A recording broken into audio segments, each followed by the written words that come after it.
This is third exercise. So I'm going to draw this object. You can say this is our object, and now I'm going to suppress it. Select top plane, click on sketch, press spacebar and click on normal 2. Now select a corner rectangle and draw a corner rectangle,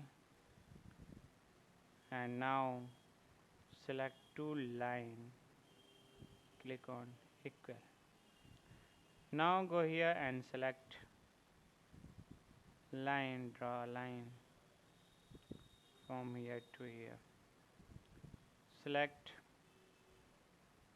20 mm. It is 40 mm.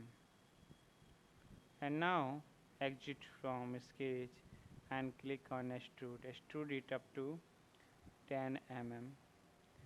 And now go here and select boss extrude, expand it and select sketch, click on extrude, and now select this contour, type 30 mm